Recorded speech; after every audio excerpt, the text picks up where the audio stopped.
अस्सलाम वालेकुम, मैं हूं मास्टर फ़हीम और इस क्लास में हम बनाने वाले हैं एक मोनोग्राम जो हमारे एक विजिटिंग कार्ड पे लगना है। ये विजिटिंग कार्ड है हमारा 5 कंसेप्ट नेक्स्ट वीडियो का, और इसके ऊपर ये जो मोनोग्राम लगना है इसको हम इस क्लास में बनाने वाले हैं। सबसे पहले हम इसको तैयार कर लेते हैं, इसके बाद नेक्स्ट क्लास में हम उसकी तरफ जाएंगे। ओके, मैं सबसे पहले जाता हूँ शेप्स में।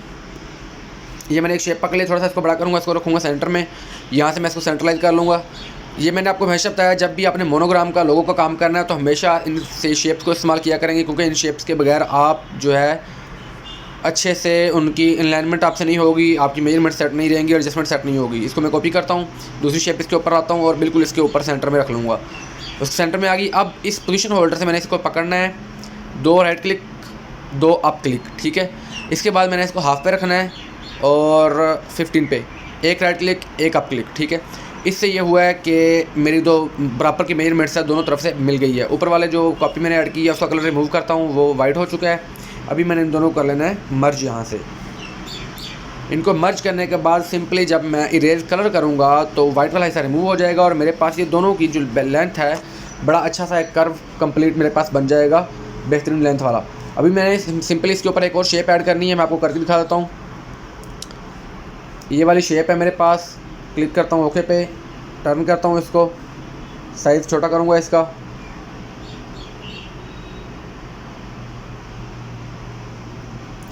और यहाँ से मैं इसको मूव कर लूँगा। यहाँ से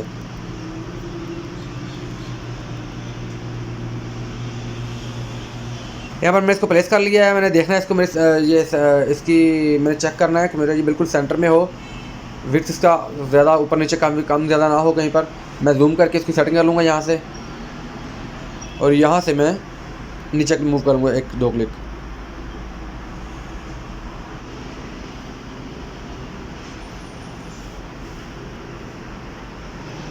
ये शेप यहाँ पर प्लेस करने के बाद मैं इसका कलर कर लूँगा। यहाँ से सेलेक्ट किया मैंने इसको और इसका कलर मैंने यहाँ से रेड कर लिया, ठीक है। अभी मैं इन दोनों को मर्ज कर लूँगा। यहाँ से इन दोनों को मैंने कर लिया मर्ज, और मर्ज करने के बाद मैं इसका कलर यहाँ से सेलेक्ट कर लेता हूँ, पूरे का कंप्लीट का कलर। मैं यहाँ पर ग्रेडियंट्स में जाना, मेरे पास एक कलर पड़ा होगा यहाँ पर, ये रहा ब्लूइश था कलर है मेरे पास, ये मैंने इसका सेलेक्ट कर लिया है। ये सेलेक्ट करने के बाद मेरी एक चीज़ तैयार हो चुकी है, इसको मैं रखता हूँ सेंटर में। इस बार इसको मैं बैक पे कर लेता हूँ, हाइड कर लेता हूँ, और मैं नेक्स्ट चीज़ की तरफ जाता हूँ। नेक्स्ट मुझे वो एक छत तैयार करनी है, उसका मैं आपको यहाँ पर जल्दी से करके तैयार देता हूँ। हमने 2-3 बार कर चुके हैं, आपको पता है, उसका कोई इतनी मुश्किल चीज़ नहीं है। शेप में जाता हूँ, शेप में जाने के बाद मैं इसका जो है वो शेप ये वाला सेलेक्ट कर लेता हूँ, इसको करता हूँ क्लोज़,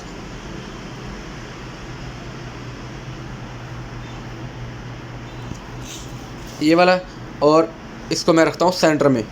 सेंट्रलाइज हमेशा मैं जैसे बताता हूँ आपको, जब भी मोनोग्राम बनाना है तो अपने इसको सेंट्रलाइज अच्छे से करना है। इसको करता हूँ मैं कलर इसका रेड, कॉपी करता हूँ एज़ यूजुअल, और इसको भी मैं सेंट्रलाइज करने लगा हूँ। सेंट्रलाइज करने के बाद इस पोजीशन होल्डर से मैं इसको नीचे मूव कर लूँगा,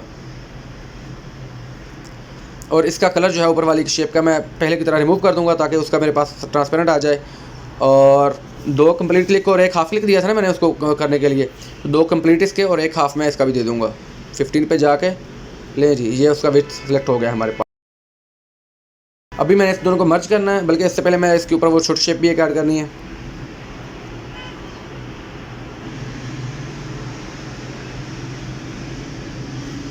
इसका सिलेक्ट किया है, इसको मैंने इसका कलर में कर लेता हूँ रेड,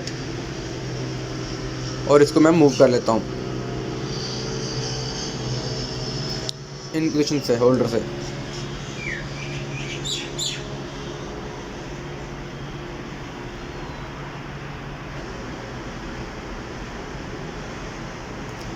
ये यहाँ पर मैंने इसको मूव कर लिया है, और यहाँ पर आके मैं इस सभी को कर लेता हूँ मर्ज। यहाँ पे मैं इसको मर्ज करने लगा हूँ। मर्ज करने के बाद एज़ यूजुअल इस तरह से हमारे पास पहले ही आ जाता है। हम इसकी जब इरेज कलर करेंगे तो इरेज कलर करते ही ये वाइट हिस्सा जो है हमारे पास रिमूव हो जाएगा, और ये हमारे पास ऊपर छत आ जाएगी। इसका हमने कलर कौन सा करना है मैं आपको यहाँ पर बता देता हूँ। कलर में हम जाएंगे, ग्रेडियंट्स में जाएंगे, और हमने कल इसका कलर तैयार किया था, मैं यहाँ पर आपको दिखाता हूँ। यहाँ पर पड़ा होगा हमारे पास, ये वाला कलर कर रहा हूँ मैं इसका, ठीक है। ओके, अभी हम इन दोनों चीज़ों को कर लेते हैं, प्लेस कर लेते हैं। सबसे पहले मैं इसको ऊपर रखता हूँ, थोड़ा नीचे वाला जो था मैंने उसको रिमूव किया था वापस ले आता हूँ, छोटा करूँगा इसको थोड़ा सा। अभी इनकी हम प्लेसमेंट कर लेंगे अच्छे से।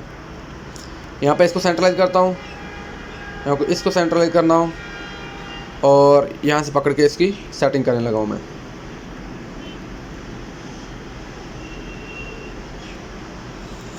ये जी यहाँ पर ये मैंने दोनों को प्लेस कर दिया और यहाँ पर इन दोनों को मैं करने लगा हूँ मर्ज। मर्ज करने के बाद मैं जाऊँगा अपनी गैलरी में, मुझे फ्लेम का वो चाहिए, PNG मुझे चाहिए, यहाँ पर मेरे पास पड़ी होगी कहीं पर, ये रही। नॉर्मली आपको गूगल से मिल जाएगी, कहीं से भी मिल जाएगी, अगर बनाना चाहें बना भी सकते हैं, लेकिन उस पर टाइम लगेगा, इसलिए आप बनी बनी आराम से उठा लीजिए कहीं से, ठीक है। इसको मैं करता हूँ रेज कलर में, कलर इसका इरेज करने के बाद इसका दोबारा कलर इरेज करता हूँ एक और, क्योंकि डबल लेयर है इसके ऊपर, अच्छे से क्लैरिटी आ जाएगी, ठीक है। तो करने के बाद मैं इसको करता हूँ थोड़ा सा छोटा और यहाँ पर प्लेस कर दूँगा। ले जी, इसको मैंने यहाँ पर प्लेस कर दिया है और यहाँ पर मैं इसको करने लगा हूँ दोनों को मर्ज। ये हमारा आधा काम तकरीबन हो चुका है, आगे का काम हम अभी कर लेते हैं तैयार। इसको मैं करने लगा हूँ छोटा, एक साइड पर रखूँगा, यहाँ से मैं इसकी एडजस्टमेंट कर लूँगा, सेंटर में रखने लगा हूँ बिल्कुल, ठीक है। और इसको ओके करके यहाँ पे मैं कर देता हूँ लॉक। लॉक करने के बाद आगे हमारा जो काम है वो राइटिंग से रिलेटेड है, तो मैं यहाँ पर जाता हूँ सबसे पहले अपने टेक्स्ट में जाने के बाद मैं जाऊँगा, यहाँ पर मैं लिखूँगा नाम, M बाउंड, ये नाम था। ओके करते हैं, साइज़ बढ़ाएंगे इसका,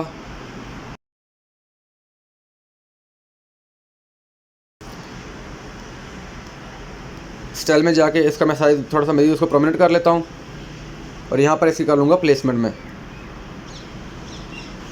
इसके बाद मैं यहाँ पर इसका फ़ॉन्ट चेंज करता हूँ, फ़ॉन्ट का स्टाइल यही है, लेकिन मुझे थोड़ा सा इसका वो चाहिए, हाइट इसकी ज़्यादा चाहिए, तो मैं ये वाला कलर इसका ले लूँगा, ठीक है।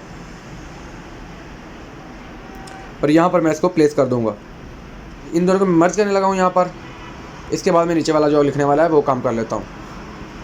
ये मर्ज हो चुका है, मैं इसको सेंटर में रखता हूँ, ओके करता हूँ, लॉक करता हूँ ताकि ये आगे पीछे मूव ना करे।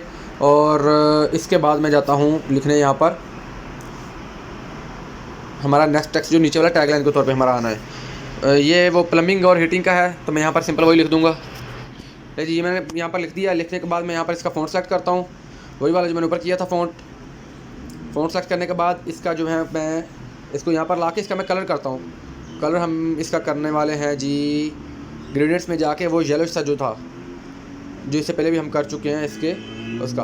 और चूँकि ये छोटा है तो इसके ऊपर इसके जो कम नज़र आएगा, तो इसलिए हमने इसका थोड़ा सा यहाँ पर शेडो भी ऐड कर देना है। इनर शेडो ऐड करेंगे, इनर शेडो में जा रहा हूँ और ब्लूइश का जो है वो मैं शेडो ऐड कर दूँगा। लें जी, ये मेरा शेडो भी ऐड हो गया है। अभी मैं इसको कर लेता हूँ यहाँ पर अच्छे से प्लेस।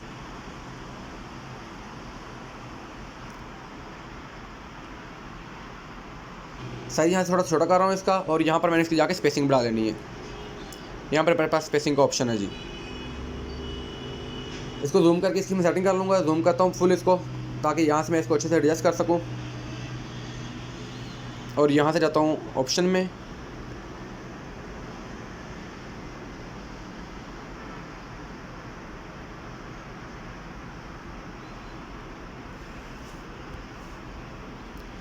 ले जी, ये हमारा एडजस्ट हो चुका है। यहाँ पर इतना ही हमारा काम था इसका, और इसको हम करते हैं यहाँ से सेव, मर्ज करते हैं। सबसे पहले यहाँ पर जाकर मैं इसको इन दोनों को भी कर लूँगा मर्ज। लें जी, ये हमारा मोनोग्राम है जो हमने तैयार करना था।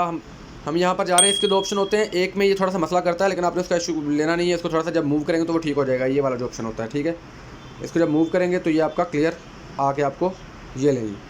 आपको मैं बताता हूँ यहाँ पर 3D रोटेट करके अगर आप करना चाह रहे हैं इसको, तो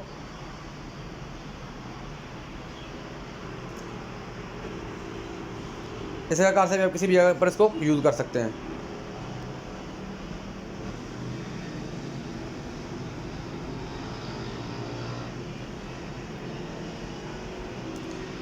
लेकिन जी, ये आपका बेहतरीन सा एक मोनोग्राम जो है, लोगो है, वो प्लम्बिंग का, हीटिंग का एक लोगो आपका तैयार हो चुका है। इसके अलावा रियल एस्टेट के लोगो हम पहले तैयार कर चुके हैं। नेक्स्ट क्लास में हम इसी लोगों को इस्तेमाल करते हुए इसका बिजनेस कार्ड बनाएंगे। मिलते हैं नेक्स्ट क्लास में। अपना ख्याल रखिएगा। अल्लाह हाफिज़।